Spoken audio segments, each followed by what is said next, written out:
हर एक व्यक्ति को तैयारी करनी पड़ेगी। तो वो लोग मैंने देखे हैं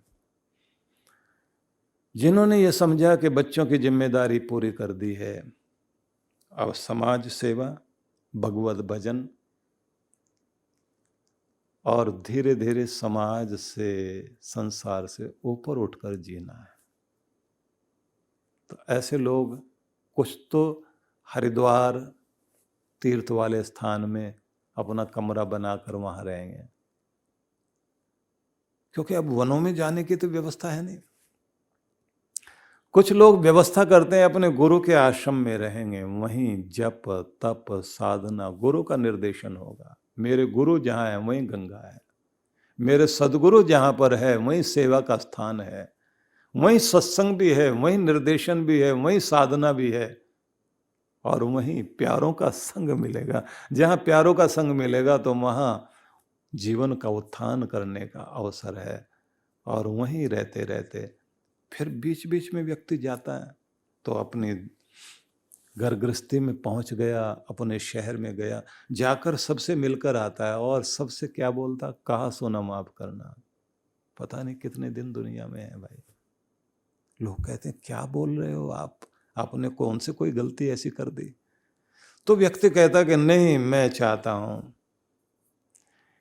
कि क्षमा याचना कर ली जाए, मन को हल्का कर लिया जाए। किसी का भी मन दुखाया है उसके प्रति हम अपनी वो सद्भावना रख करके उसके प्रति हम क्षमा याचना करके मन को हल्का कर लें।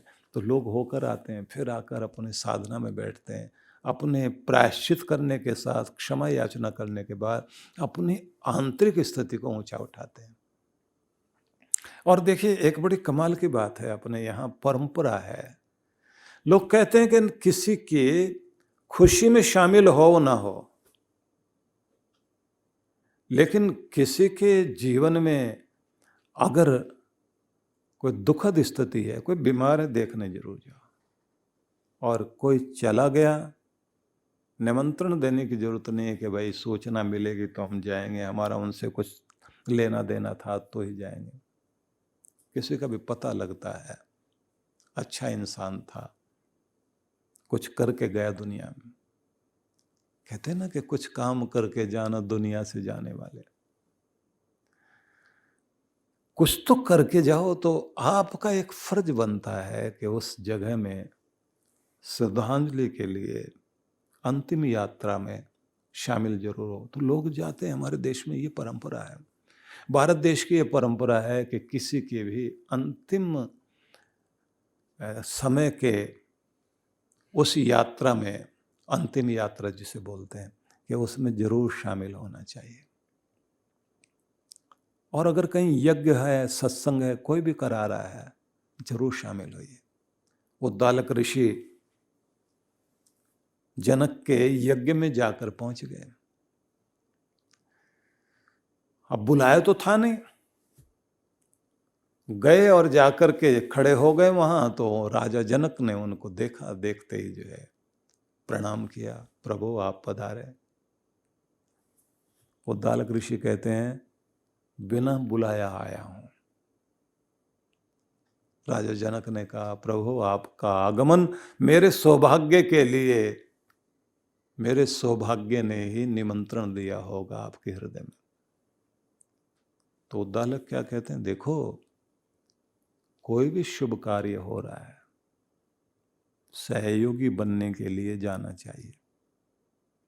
यज्ञ हो रहा हो, तुम्हारा यज्ञ चल रहा था, तो तुम्हारा शुभ कार्य ही मुझे निमंत्रण दे रहा है। आ गए, लेकिन बोले बैठेंगे नहीं, तुमसे कुछ चर्चा करेंगे। उद्दालक ऋषि 10,000 साल पहले के वो ऋषि, जिनकी ये घोषणा थी कि हर दिन इस तरह बिताओ कि रात को चैन की नींद सो सको। अगर रात को चैन की नींद नहीं आती तो कहीं ना कहीं जिंदगी जीने का जो लाइफ स्टाइल है आपका, उसमें गलती है।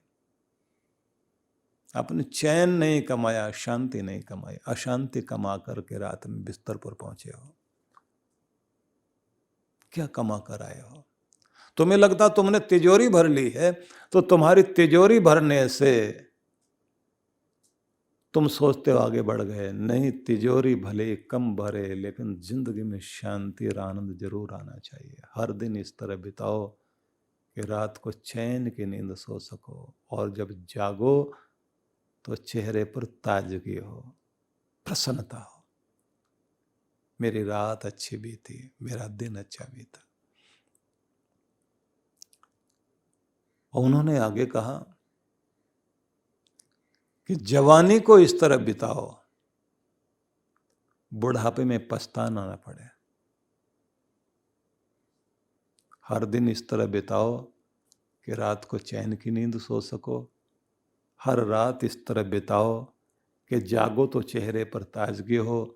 जवानी को इस तरह बिताओ कि बुढ़ापे में पछताना ना पड़े, और बुढ़ापे को इस तरह बिताओ कि किसी के आगे हाथ न फैलाना पड़े। आत्मनिर्भर होकर जीना। परमात्मा से मांगो कि मेरे जीवन का फूल खिले, मुस्कुराए, बिखर जाए, लेकिन इसे सड़ने की नौबत कभी ना आए। मेरे कर्मों की और मेरे व्यवहार की सुगंधी छूट जाए, महकती रहे। भगवान से आखिर की यही प्रार्थना, हंसते मुस्कुराते हुए डाल से जैसे कोई फूल झड़ जाते हैं, ऐसे विदाई हो जाए। तो अपने यहां ये परंपरा थी कि किसी भी शुभ कार्य में शामिल हो जाओ, और कोई चला जाए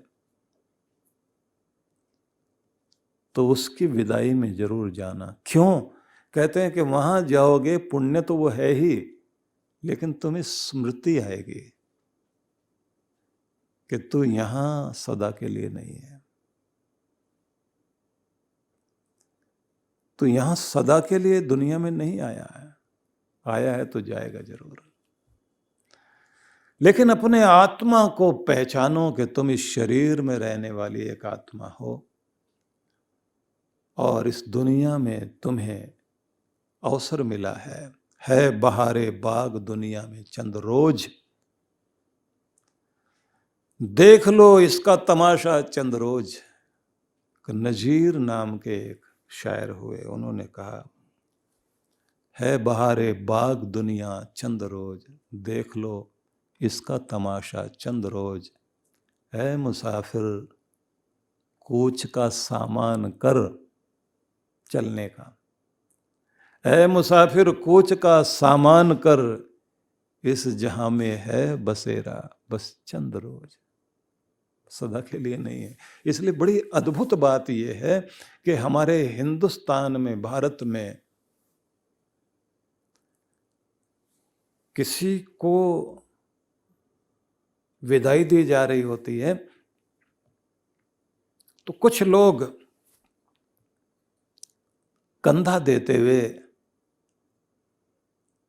आगे आगे चल रहे होते हैं, लोग पीछे पीछे आ रहे होते हैं। अर्थी के पीछे जा रहे हैं लोग तो अर्थी की तरफ से संदेश आ रहा होता है कि अगर आज मैं आगे हूं तो पीछे आने वाले इंसान ये मत समझ लेना कि तू यहां हमेशा के लिए है। कल तुम में से कोई आगे होगा और तुम में से कुछ लोग पीछे होंगे। हम भी गुस्ताखी करेंगे जिंदगी में एक बार। हम भी गुस्ताखी करेंगे जिंदगी में एक बार। दोस्त सब पैदल चलेंगे और हम कंधों पे सवार। इसलिए परंपरा रखी गई कि जाने वाला आगे जा रहा है, पीछे पीछे लोग आ रहे हैं, और संदेश दिया जा रहा है कि इस दुनिया में सदा बसने के लिए तुम नहीं आए हो। पत्ते टूटे पेड़ से, ले गई पवन उड़ाए, अब के बिछड़े ना मिले दूर पड़ेंगे जाए। हर आदमी को नाम जपते जपते, सत्कर्म करते करते अपने आप को इस तरह से तैयार कर लेना चाहिए कि जब छोड़ने की बारी आ रही है तो दुनिया का ध्यान नहीं आए, मालिक का ध्यान आए।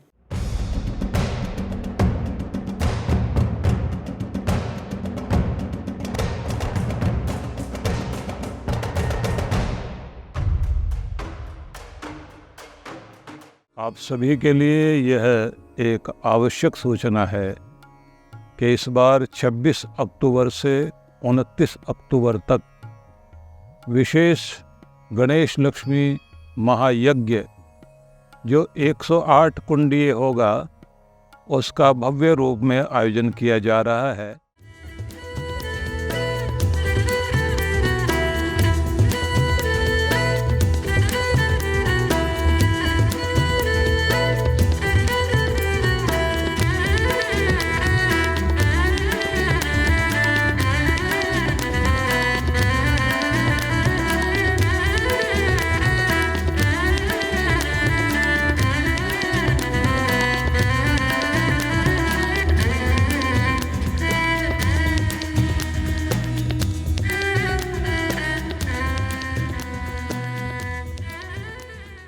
कि आप लोग जानते हैं कि लक्ष्मी जी का एक वरदान वाला स्वरूप जो विशेष तिथि में सबको कृपा के रूप में प्राप्त होता है, वह शरद पूर्णिमा है, जिसको माना जाता है वो सौभाग्य रात्रि है। वह अपने आप में एक दिव्य अवसर है।